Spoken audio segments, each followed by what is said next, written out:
วันที่23ธันวาคม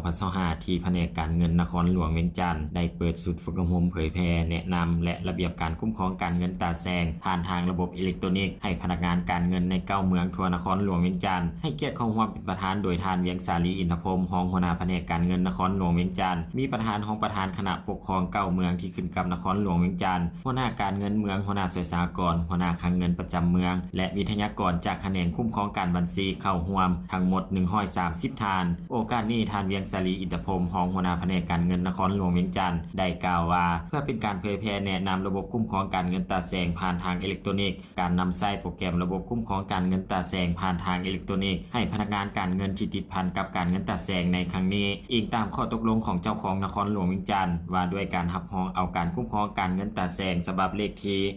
1291/จนวลงวันที่9ธันวาคม2025และเพื่อให้การจัดเก็บรายรับคุ้มครองรายจ่ายค่าบริการของตราแซงให้ถูกต้องครบถ้วนโปร่งใสมีประสิทธิผลแนวใส่ยกสูงความเป็นเจ้าการฉะนั้นเพื่อแนวใส่สร้างเศรษฐกิจของตราแซงให้กลายเป็นตราแซงพัฒนาสามารถทำประกันในด้านรายรับและคุ้มครองรายจ่ายของตราแซงอย่างเป็นระบบในรูปแบบหันเป็นทันสมัยให้ไปตามทิศนำของภาครัฐโดยเฉพาะแม่นข้อตกลงของท่านนายกรัฐมนตรีว่าด้วยการรับรองเอาจำนวนตราแซงในทั่วประเทศฉบับเลขที่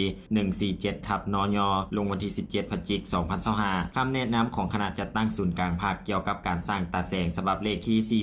431/พจสพลงวันที่15ตุลาคม2025ในการจัดตั้งปฏิบัติเวียกงานการเงินตราแซงอยู่ขั้นท้องถิ่นหากทานตราแซงแม้นมีความยุ่งยากถ้าหากบ่มีระบบคุ้มครองที่หันเป็นทันสมัยขององค์การปกครองตราแซงฉะนั้นแผนกการเงินนครหลวงเวียงจันทน์ก็คือแขนงคุ้มครองการบัญชีจึงได้ค้นคว้าสร้างระบบคุ้มครองการเงินตราแซงผ่านทางอิเล็กทรอนิกส์ขึ้นมาเพื่อรับใช้ระเบียบคุ้มครองการเงินตราแซงผ่านทางอิเล็กทรอนิกส์ให้มีความสะดวกในการจัดตั้งปฏิบัติระเบียบคุ้มครองการเงินตราแซงให้เป็นเอกภาพกันทั่วนครหลวงเวียงจันทน์พร้อมเดียวกันนั้นยังได้รับฟังการเผยแพร่แนะนำและฝึกอบรมระเบียบคุ้มครองการเงินตราแซงการนำใช้โปรแกรมระบบคุ้มครองการเงินตราแซงผ่านทางอิเล็กทรอนิกส์โดยท่านท้องแดงสุทธิวงศ์หัวหน้าแขนงคุ้มครองการบัญชี